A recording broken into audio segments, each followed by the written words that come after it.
What is up, you guys? I hope everybody is well and safe. I am praying for LA. I have a lot of former colleagues and friends and acquaintances and viewers and readers out in LA. And so I am praying for your safety. I'm praying for your speedy evacuation. I'm praying for all of you and yours and the things that you possess and care for to be safe and protected. And I'm so just shocked and devastated to watch it all go down. Also wanted to say thank you to Misty for being the first person to purchase 2025 prediction series. You have no idea how excited I was to see that. And I was so proud and so moved and so happy. And part of it is because I've always been a creative, but I film and like making video content and things like this have always been part of my, biggest dreams. And that was the first piece of content that I'd produced and put up for sale, and someone paid for it. So that was so exciting and such a big landmark moment for me. So I'm so appreciative. So I pulled you a card from the Mushroom Oracle. I'm not super familiar with this deck yet, so I'm going to read you the card, but I just pulled Healer. It's a really beautiful deck. The cover looks like this. It's the Mushroom Oracle by, it doesn't say the author. Where is the author? Oh, well, you can look it up. It's the Mushroom Oracle. But Healer came out for you. And it says trust, compassion, and knowledge. So I'm going to read you the card. And then we'll get into our midweek alchemy message, where we will unpack the work and how we are approaching our soul lessons this week. But first, Misty's card. Thank you again, Misty. That meant so much to me. Healer, trust, compassion, and knowledge. The healer soothes pain and restores balance. What needs nursing now? Where is the medicine? It's pretty straightforward. So you have the ability to heal within yourself, and maybe there's someone around you that needs some healing. Maybe it's for yourself, but you can take that as you will. Now getting into our collective message. This is our alchemy message of the week. It's when we take our spiritual lessons from Monday and we go deeper into the process of how we're approaching the work. So from the Wild Unknown Alchemy deck, we've got the Blue Temple, followed by the Adragine,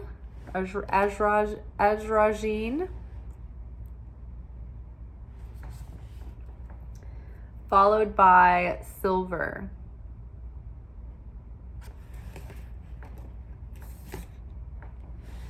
Underneath the Blue Temple, we have the Chariot. Underneath Adragine, we've got the Two of Swords. And underneath Silver, we've got Five of Swords. So the Blue Temple, like our themes this week have already been about that self-reflection of, thinking about the past and all of your accomplishments and what you've learned and what you have achieved and what you've grown past and what you've let go of, and just really looking at it from a different angle and a different perspective now that the dust has settled We've had some space over the holidays from the end of the 16-year karmic cycle. And I feel like now it's like the lessons are starting to integrate. And just like any other January, the collective has their mind set to like imagining possibilities and envisioning the future. So it's like we're in this moment where we are reflecting on the past, but we're also imagining what's cooking up next. What is in the state of becoming? What are we moving towards? What do we want to intentionally create or manifest this year? So, some people approach that with New Year's resolutions. Some people do manifestation lists. I know every year I would do a manifestation list, and then I would do like some vision board pages in a journal, and have like these collages that I would look at as like a journal of vision boards. And then to be magnetic, every year it's like traditional to have the big manifestation challenge at the end, like December, January time of year, end of the year, beginning of the year. And so with that, you kind of workshop through blockages that might be coming from inner child stuff or shadow stuff. Get really clear about what's truly authentic to you and what your core values are. And then from there, you kind of narrow down, okay, what's really in alignment with me? What's in my integrity for my list? And what are things that I just think that I should be putting on my list, that society kind of makes me think that I should? So you narrow it down to what's truly in alignment. Then you cast your list, and the challenge is to navigate the tests and not settle, and to keep your trust and to expand what you believe is possible whilst doing the inner work that is that soul healing and that rewriting the subconscious and all of that stuff. So this is a perfect time to get into that.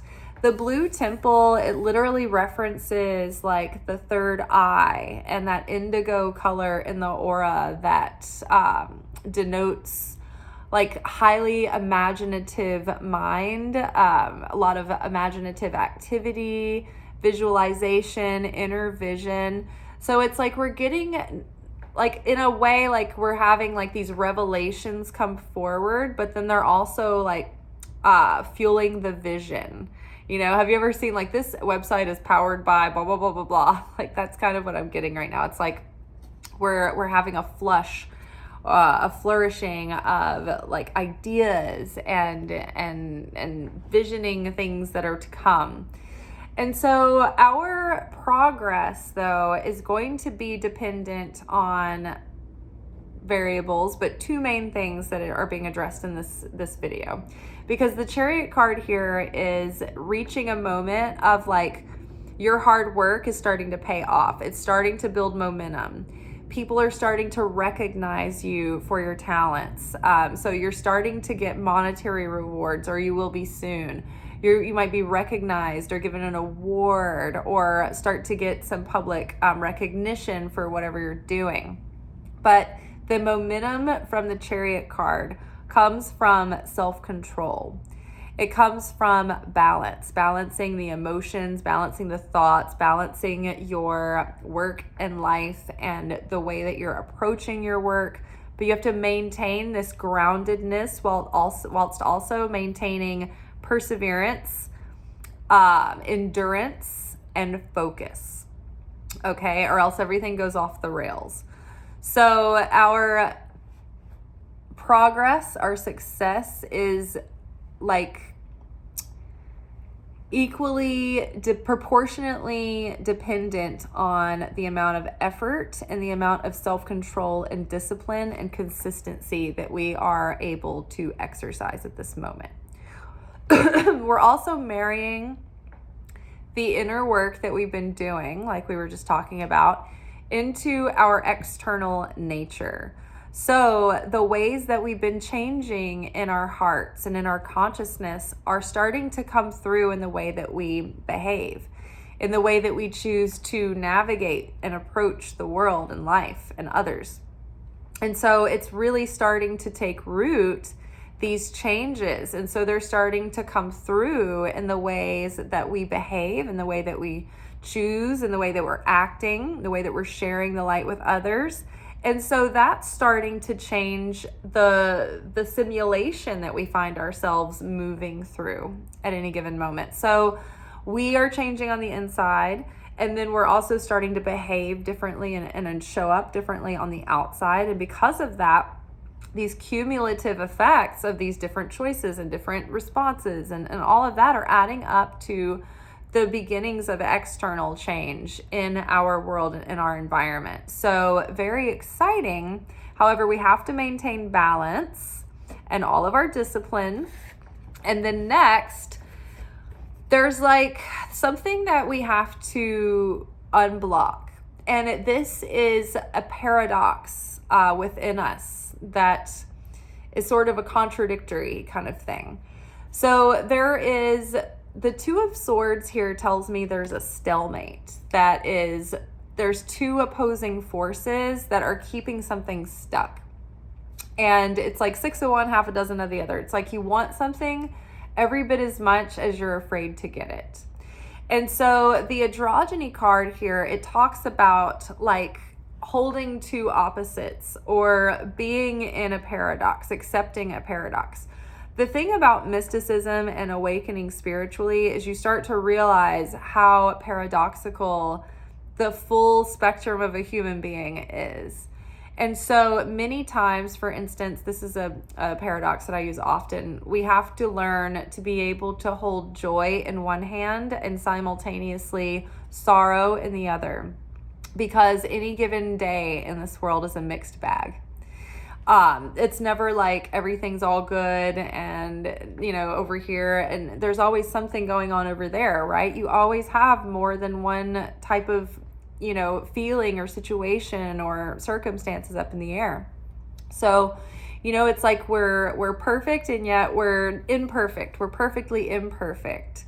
You know, we are always growing and pushing ourselves to awaken more light and to awaken more of our potential and to perfect our vessel to become more like the Creator, whilst also understanding that we're whole and complete just the way that we are. We're already worthy. We're already valuable. We're not competing against anyone else but ourselves. We're just wanting to grow for the sake of the goodness, not because we think that we need to fix something about ourselves or, you know, correct something. We're not bad. We're not wrong. We're not inherently corrupted and ruined. It's like we're already wonderful and beloved, but at the same time, we can always become more.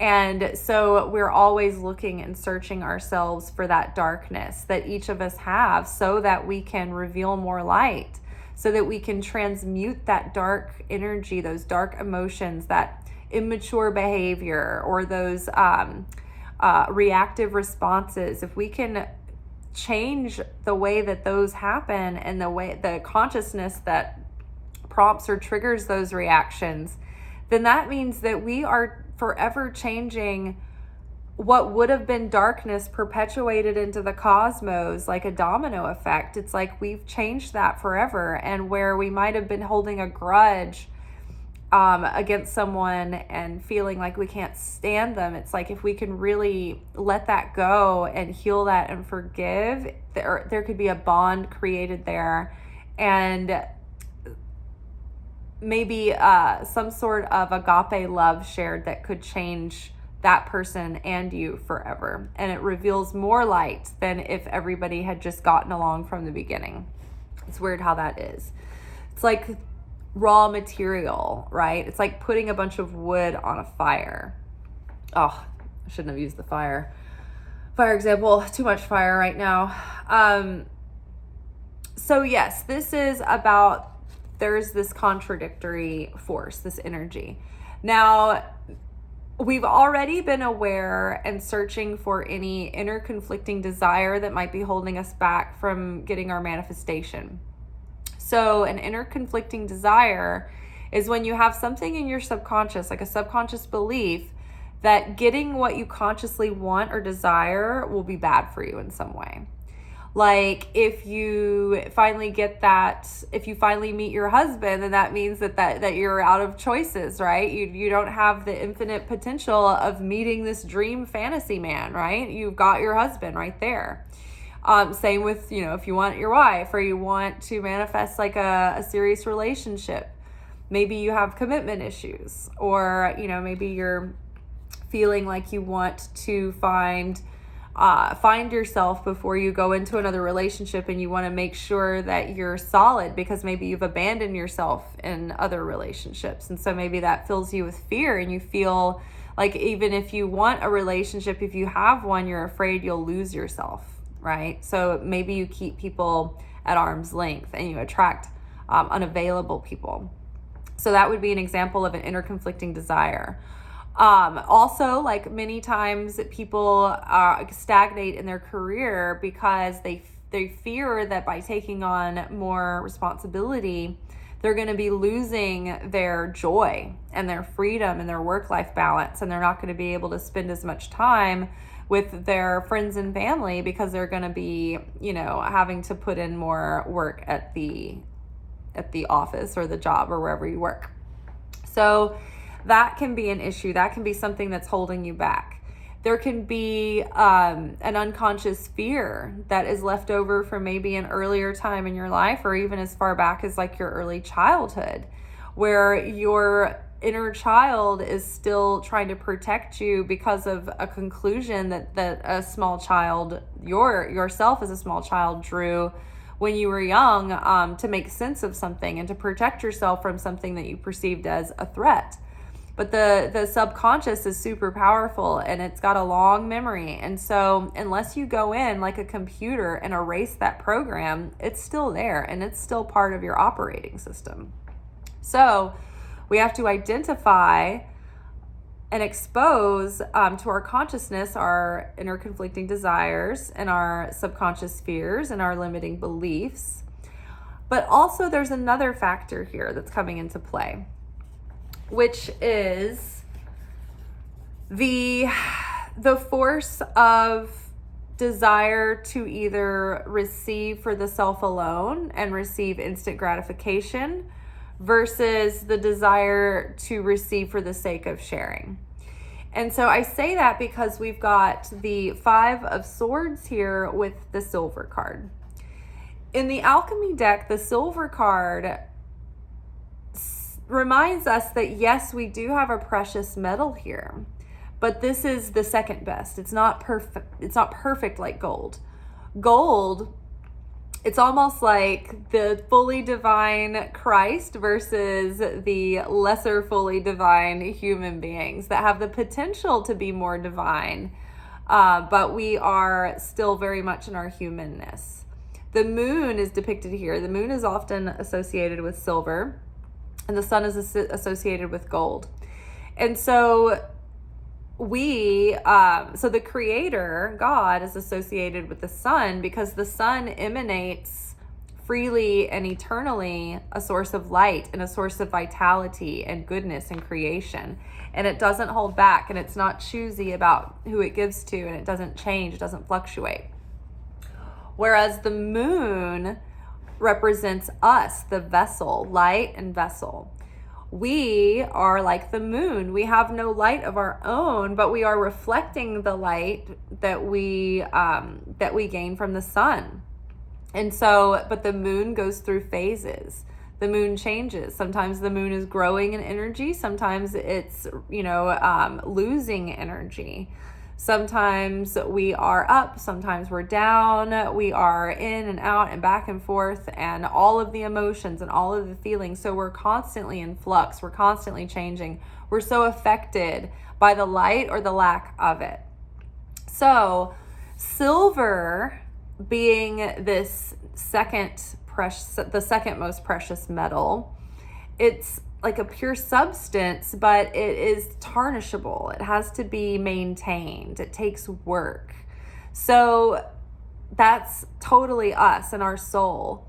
We have to stay on top of our devotion and our presence and our awareness and our consciousness.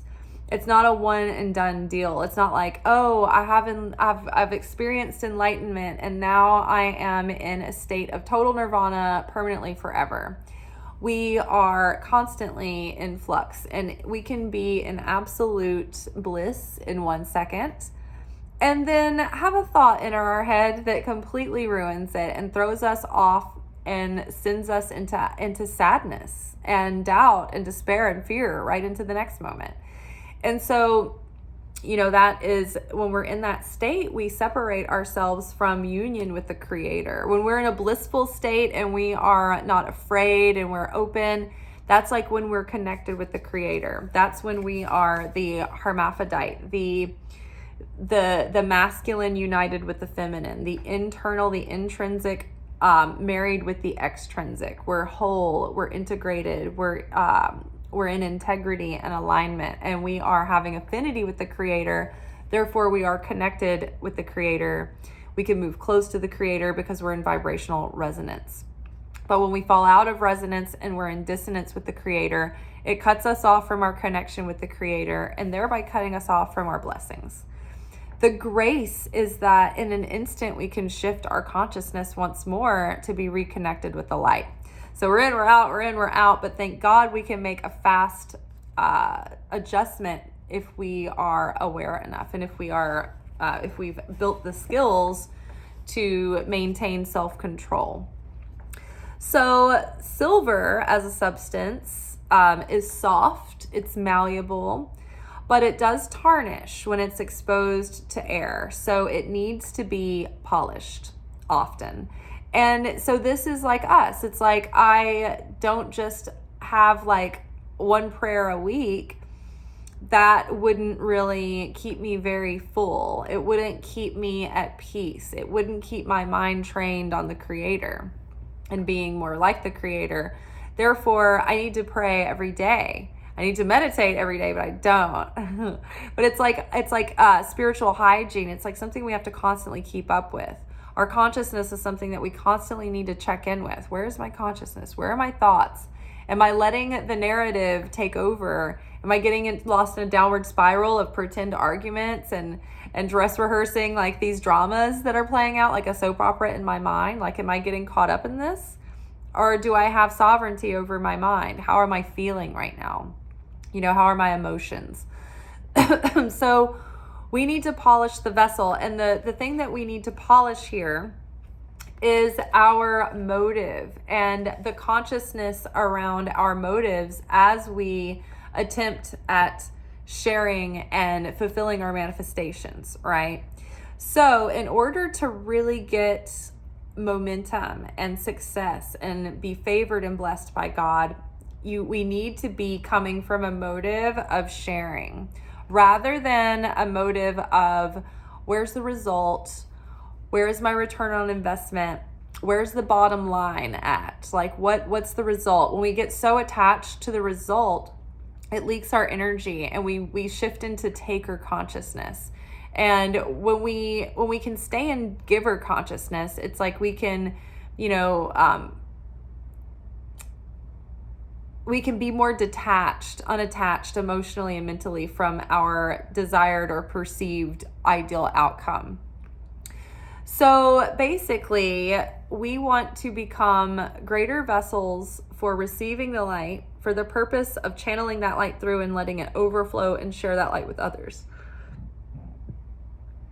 But our lower nature, our ego nature, is to want to grasp and grab and take and save and hoard and keep for the self alone. Or instead of being able to restrict the self and say, no, for now, I'm going to hold out for the thing that's going to yield the long-term fulfillment, the long-term value. It's like having no self-control and just taking now, reaching for it now, reaching for instant gratification. So we're overcoming that nature and we're rising above that lower nature. The Five of Swords is about doing something for self-serving purposes or winning at all costs. The Five of Swords is like not playing nice, not playing fair, playing dirty, like having an agenda, like being coming at something from a selfish perspective, being self-serving. So if you want the chariot, the momentum, the success, the money, the recognition, then make sure to check your consciousness that you're not wanting tit for tat, that you're not giving just to receive, that you're not, that your motive is to share a solution or to share the light of the Creator that you've learned with others, to share your knowledge or your wisdom or your love or, you know, your talents or your product, for instance. It's like you want to do that with a heart of giving, of sharing. Like, say, for instance, if you're putting out a product, it's funny because last night's video is a perfect example of this in real time. If you know, you know, go watch yesterday's video. And it's funny too, because my Kabbalah teacher, David, brought up this example in the video he released this morning on his channel. But it was so funny because it was almost like he answered my very conundrum of last night's video. It's like, say you have a product that's a really great product, and that you know it's going to solve a problem or it's going to help a lot of people. You've got to do everything that you can to get that product out there, to make the best product, to make it a quality, high quality, helpful, good product. You need to go through all the steps of making a great marketing campaign for that product and making it beautiful, and then going through the effort to do everything you can to put it out there. But ultimately, you have to let the chips fall where they may after that. We have to let go of our expected or preferred results and just give it over to the Creator. If the Creator wants the product to be a success, then it will be. But if there's part of the process is having that held back from you for a time, then that's what's going to happen. If, you can think of it this way too. It's like you can feel successful just by following and obeying the call to make that product. And you can pretend like I just made it for the Creator. So the Creator sees the product. I've made the product the best I can for the Creator. The Creator's enjoying this, and if the Creator wants to share it, the Creator's going to make sure that happens. Creator is my publicist. Creator is my marketer. Creator is this and that. But we can't rest on our laurels. We can't assume that it's going to be done for us. We can't be lackadaisical or apathetic. We have to give it all we've got, right? So if you're giving it all you've got and you're having a frustrating time, then try to let go of your desire for the outcome to be what you want it to be. When we look over our shoulder and we wait for results, we leak energy from our aura, and then we're less magnetic and we're less effective as manifestors. So again, if you are feeling like your manifestation is blocked or stalled right now, just search yourself for moments where you feel like, oh, it's unfair, or I feel victimized, or I feel like I've wasted my time, or this or that and that. You've never wasted your time or your energy, because as long as you keep the faith and you don't fall into despair and you don't give up on yourself, that energy that you put into something, that investment is taken and put in a spiritual bank account. And so that energy is building to manifest into something wonderful when the time is right. And when you can successfully connect with that thing and fulfill it. But until then, it's going to be set aside safely for you. And you'll go through things that'll bring you through the process that will perfect your vessel and prepare you to receive the success. So try not to think about profitability, bottom line. We need to always take those things into consideration, but don't be once you've done everything that you can, don't focus on that, right? With, for instance, my 2025 prediction series, I need to just focus on wanting people and imagining people using the workshop through the year and doing the journal exercises and having insights and revelations that help them and help them reveal more of their potential, and maybe help them navigate, through a challenge that could have been disastrous had they not maybe like been prepared and been working on themselves leading up to that moment. So that's like the point of like what I want to share with this series, right? Now, if I only put this thing out because I was like, I hear people are making good money online being tarot readers, because you see those people out there that are just, I don't know, just in it for the profits and the money, and they're very sensational and whatnot, and they're pretty toxic and just basically telling you about like who's cheating on who's doing it. It's like it can get really toxic out there. So that's the difference between, I want to make a bunch of money, and that's not wrong, but it's like if that's all that if that's the predominantly what you're concerned with, then something might be held back from you as well. Now, that might not be the case, but there could be any number of nuanced factors at hand here. But basically, with these two cards here, it talks about staying present and keeping your silver polished. And it's like that is such a great example for your consciousness, because our consciousness can be slipping. 1 second will be really intentional and really focused and really positive, and the next second we'll be shaken to the core and feel like a victim and feel broken and sad and pitiful. So it's like keeping that polished, staying empowered, staying in a state of sharing, right? Like the prediction series and like this channel, it doesn't matter what the result is. If there's 1 viewer, if there's 0 views, it's like I'm still making the videos. Like this is what the creator has called me to do from what I perceive and feel. And so I'm making the videos and releasing them for the creator. I made the 2025 prediction series because the creator wanted me to, and that's all that matters. I'm a success because I did that for the creator. I obeyed. I hope that it helps people. But I'm letting the chips fall where they may, right? And letting the creator handle it. And I'm not going to give up on myself if the results aren't what I want them to be, right? We have to keep our, hold on to your desires and your hopes. But at the same time, we have to release our will and accept the divine will, because sometimes we can't see what's around the corner. We can't see the whole picture. So sometimes we're being protected from things. Sometimes we're being saved for the better thing that we can't see yet.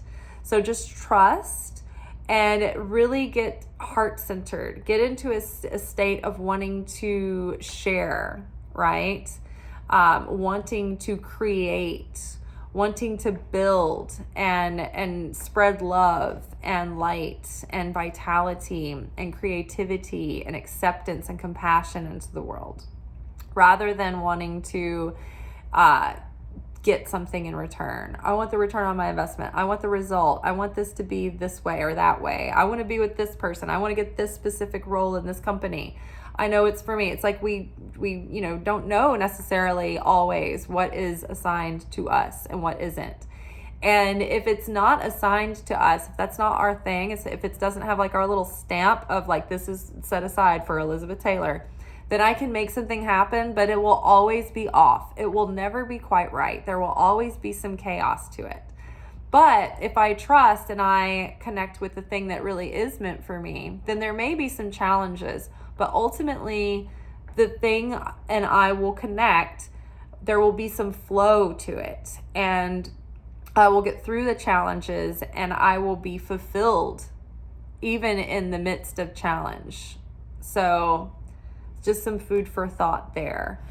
Everyone pray for LA County and Palisades. And I mean, I've never seen anything like this, where the city is just has this triangulation of fires moving into the concrete jungle of sidewalks and skyscrapers. And I mean, it's madness. And we don't know like how like they're having such a hard time containing that. So just sending prayers that there is reinforcements and that people can be in a sound mind and not in a panic and get to safety and think clearly and listen to that inner voice that is guiding you, that's taking you to safety, that's telling someone, okay, I'm not going to wait to see if I'm told to evacuate. Actually, I have a feeling that we need to just go ahead and get ahead of the disaster, because so many people are waiting to see if they have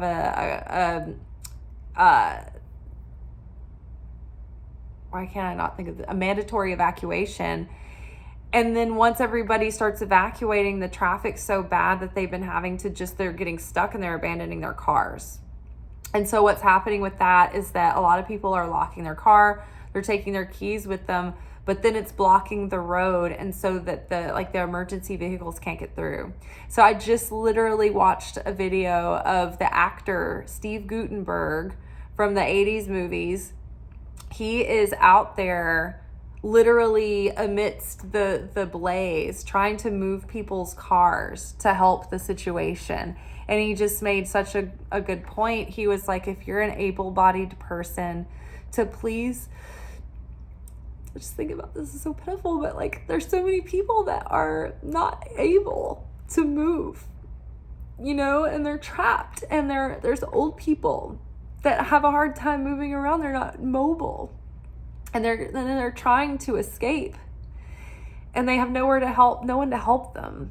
Hopefully there are people around that can stay calm and use their health and their strength and extend that to the other people. But it's crazy. It's nothing I've ever seen.